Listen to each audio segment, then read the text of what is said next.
All right, guys, what's going on? Welcome back to the Everything College Football Podcast. Today, me and Nick here, we're doing our 2022 preview and prediction for the Utah Utes. Looking at his coaching staff, Kyle Whittingham's back for his 18th season, a staggering 144-70 record thus far. He's been at Utah since 1994, one of the longest tenured coaches in college football. Andy Ludwig, he is the offensive play caller. He's been in that position since 2019. And then Morgan Scalley, he's never left Salt Lake City, was born and raised there, was a player for the Utes from 2001 to 2004. He's been a coach under Whittingham since 2007, took over the defensive play calling duties in 2016. Nick, Utah's coming off their first Pac-12 crown since 2008. They've had numerous opportunities since then.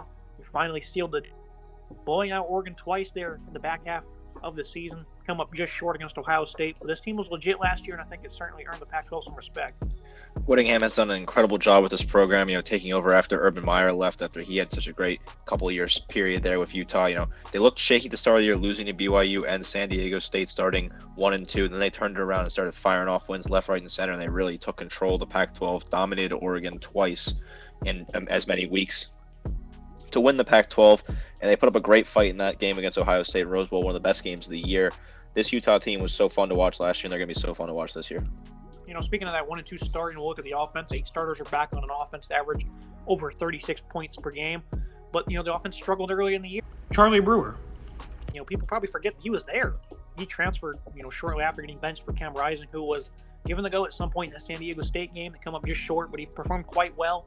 And that allowed him to take the reins of the offense and didn't look back. Nearly 2,500 yards as a passer, 20-5 TD to INT ratio, 499 rushing. He had 6 scores on the ground.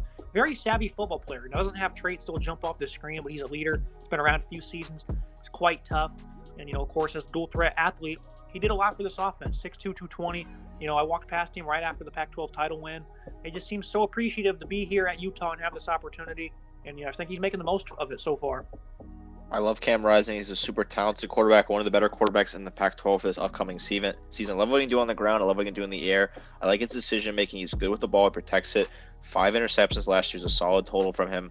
He took control of that offense and played really strong, was that leader they needed. I love the type of leadership he has in the field and the strength he has in the pass and running game. Super talented dual-threat quarterback. 191 yards per game through the air. I think it's a pretty solid mark for the philosophy of this offense. Looking at the receiving core, though, Britton Covey, he arrived in 2015. He was actually a junior.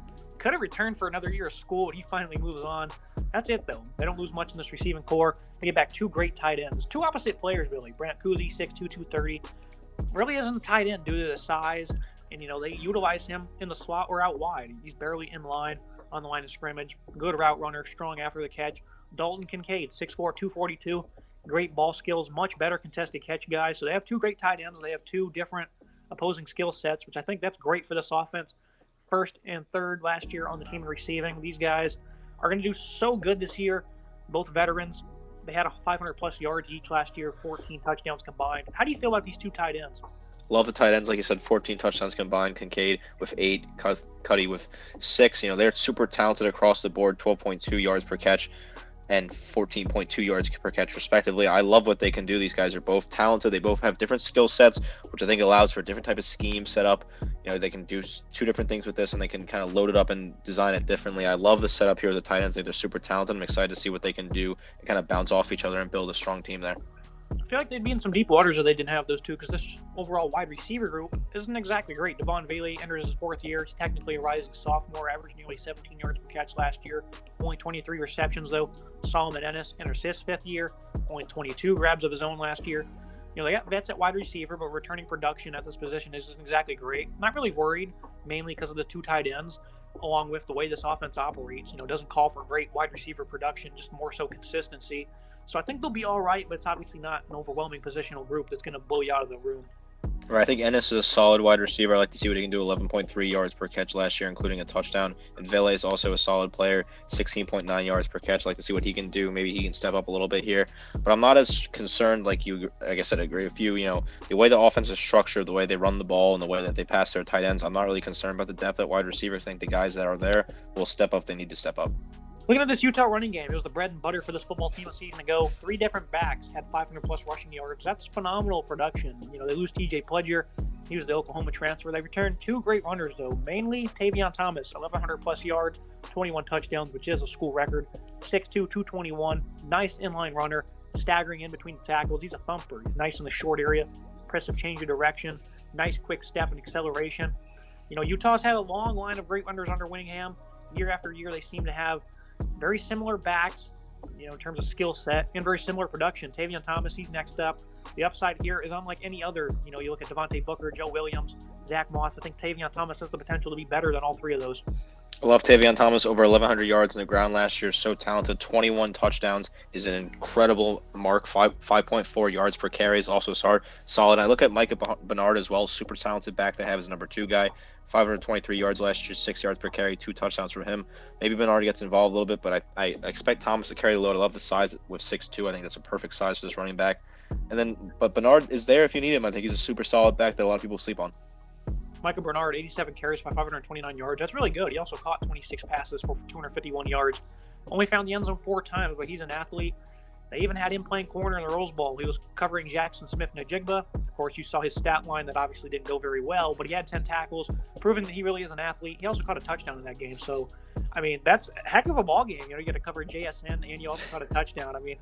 Can't get much better than that, right? I like this backfield overall. I think these 2 guys are going to have a great season overall. I think the running game will continue to progress. I wouldn't want to be covering him and Jackson Smith-Njigba in a bowl game, getting thrown in that situation, man. That's brutal. But he did make the best of it. He is such an athlete, Bernard. I really like him as a number 2 back. I think he's one of the more underrated number 2 backs in the country. I love what he can do as a full athlete. I like to see him get involved in the passing game a whole lot more this year, too. But Tavion Thomas, Bernard, this is a solid 1-2, one of the best in the country. I love to see them ground and pound this year, and I think that they have that with the offense designed like that. They're going to absolutely run through some teams. Chris Curry, the LSU transfer, he's also still on roster. He might get involved as well. So they're pretty deep in backfield. No issues one bit there. Looking at the offensive line, they replaced 2 starters up front, one being Nick Ford, first team all-conference. I'm not worried one bit. They have, sources around the program have raved about Paul Molly, 6'2", 304. He's going to be the new guy at center. Great communicator, high football IQ. Seems to be a breakout star, no doubt. Keaton Bills, he's back at right guard. Started 8 games on the other side last year. Braden Daniels, who's a second-team All-Pac-12 player last year as well, at left tackle. He's not the biggest at 6'4", 299. And then Uma, he's been a vital piece to this unit for a few years now. This offensive line, they lose 2 starters, but I think they got some veterans. The new guys stepping in, they've been around a good bit. And just discipline and being able to coach these guys has been a mantra of this program for the longest time. That's why, when they replace a lot of starters in the trenches, you're not really worried. I'm not worried one bit. I think this whole line, I don't know how much better they will be, but they'll at least be the same as they were last year in terms of just overall continuity. How do you feel? I like flipping Keaton Bills back to the right guard. I think that's a solid position for him. His natural position should be solid there. In general, this offensive line is solid, and as long as they can make the holes for running back, I think this team will be very successful. Looking at the defense, they get back only 5 starters. They had a number of guys declare early last year. Devin Lloyd was the only draftee. But the good news is they had a number of freshmen make an impact last year. The defensive line has always been a strong, physical, productive unit. 2022 figures to be no different. 10 of the 14 players that recorded a sack last year were freshmen. So plenty of youth hit the field. You have a handful of guys probably transfer out. But still, they got a lot of young guys on the field. Junior Tafuna was one of them. 6'5", 290. Stout nose last year for them.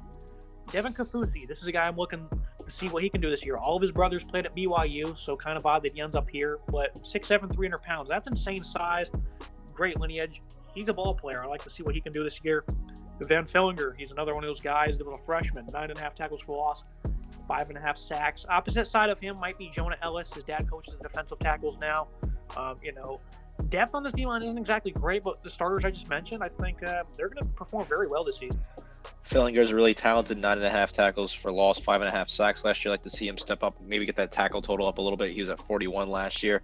This is a decent defensive line. I think it could definitely use some improvement. I hope that the coaching can work on it this offseason, because it's a little iffy at times. I said depth might be an issue, and I think early on it might be, but this team always has a strong rotational help on the D-line. And like I said, almost all the players that had a sack last year were freshmen, so early on it might be a little shaky, but I think overall they'll get things going. Gabe Reed, though, Stanford transfer, he was a guy I really looked forward to seeing where he would transfer to. He enters the portal, took him to school, but he goes to Utah. This is going to be a player who plays big-time snaps for them. 10 tackles for loss last year, along with 61 tackles. Had 7.5 tackles for loss or more in 3 of his 4 seasons with the Cardinal. He's not much of a pass rusher, but he does a great job of collapsing the run.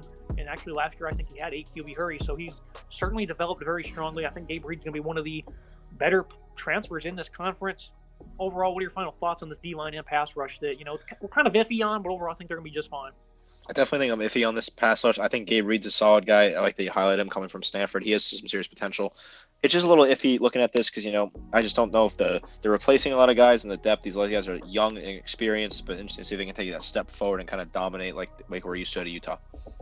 Looking at the linebacking group, it's probably the biggest concern on the roster, but I'm very excited for it. Devin Lloyd, he departs. Nephi Sewell, he's going as well. They added Mohamed Diabate from Florida, who they played week 1. And he's the leading tackler for them a season ago, so a chance to shout against his former team. Lander Barton, he was one of the highest-ranked commits in school history, 93rd overall prospect, top 10 linebacker, incoming true freshman. Has good size at 6'4", 220. Has the athletic traits to allow him to match up in coverage or come off the edge. I love to hear that when you look at the scouting report. This is a player I think is going to get involved early and play a lot of minutes for them. Figures get on the field in some capacity at least. Ethan Calvert, brother of Bo, who plays at UCLA, he was actually ranked higher than Barton was as a recruit. Physical, tough, already arrived with those characteristics to make plays on this roster. Gets downhill fast, has nice instincts. As a former safety, they're going to be just fine at linebacker. Very excited for this group, but how early will they perform is the biggest question mark, because week 1, again, against Florida, a tough running attack that has plenty of versatility. I might be a little concerned in the short term, but, long term, they're going to be just fine. It's tough to replace a player like Devin Lloyd. You and I both love him as a player. 111 total tackles last year, 22 tackles for loss, and 7 sacks. That type of production that you're replacing on a linebacker is crazy. And that's not even touched on Sewell, who also had some significant numbers at linebacker. I like them bringing in the freshman Barton. I expect him to start day 1. I think he's going to be that impact player, bring a lot of energy, a lot of youthfulness to this team. And then Mohamed Diabate, super talented player coming from Florida. We both liked him at Florida, led the team in tackles, like what he can do. Kind of cool he gets a chance to play against his old team in week 1, so interested to see what that kind of looks like, and if he maybe is a bit shaky there at week 1. But I think he'll kind of come into his own throughout the season. These two linebackers together through time and experience will get better and better. Now looking at the secondary, they were kind of middle of the pack type of year. They lose 2 starters. They allowed over 3,000 yards and 22 scores, but improvement should be a given due to who returns. But overall, a little iffy on this group, Nick. There's 3 guys in particular that we feel good about. Cole Bishop, he was great last year. Versatile DB, shined down the stretch of his debut season. 55 stops, 9 tackles for loss. All 9 came across the final 6 games, starting in November, ending in January. Same with his tackle numbers. Didn't play much early on, provided that boost late. This guy would probably been an All-American last year if he was on the field playing like this for all 12 games. We should see that here in 2022. Clark Phillips, one of the nation's top corners.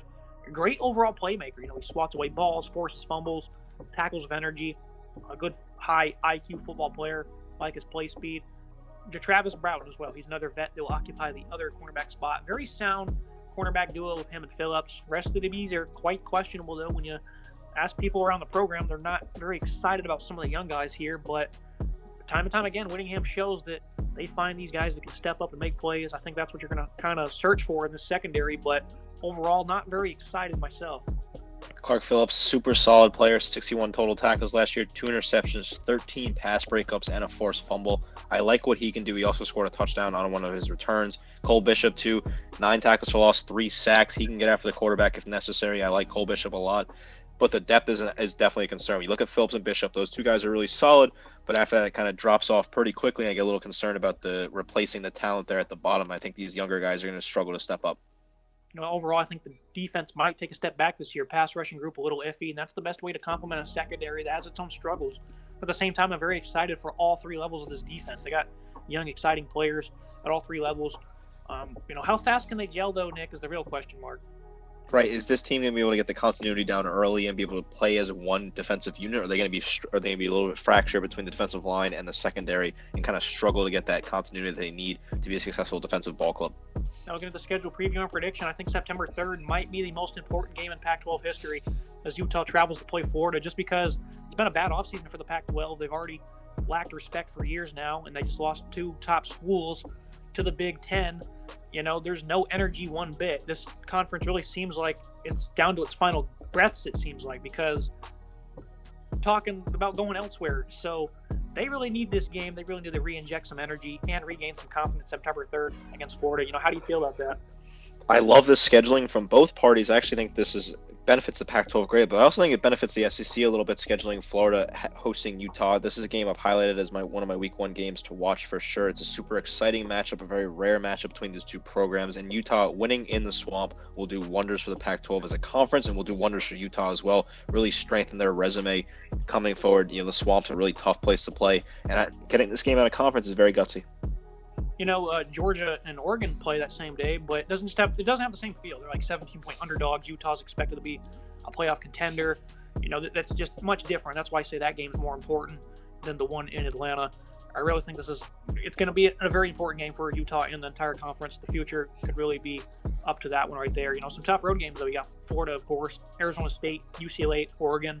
I think the more disciplined, more physical Utah wins at Florida, but that O-line is big, and they have skill and power in the running game, so that's going to be a tough one. Should be a four-quarter contest.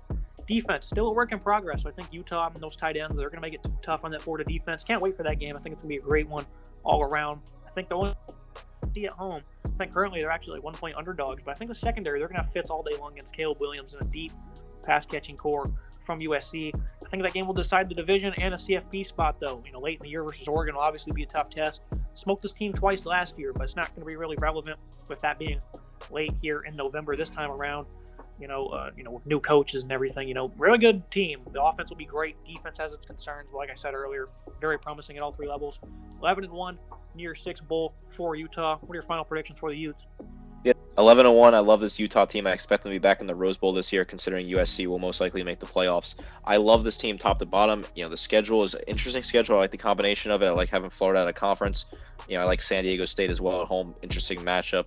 I think they just lose out to USC, and I think their secondary was going to be tough, like you said, with Caleb Williams. I think USC beats them on the day, but 11-1 is super impressive for Utah, and they continue to punch above their weight in the Pac-12 and punch above their weight nationally. Yeah, I agree with that one. The San Diego State game, a game I did not mention, but it's a tough defense. They play with physicality, and they beat them last year, so that should be a fun one. Overall, the non-conference gives them enough respect, though, to make the playoffs here, even potentially as an 11 or 12-1 conference champion if that happens by chance, because something might happen with USC. They might not make the championship game. I think that this team could certainly make the playoffs with that non-conference. So it's gonna be it for today's episode.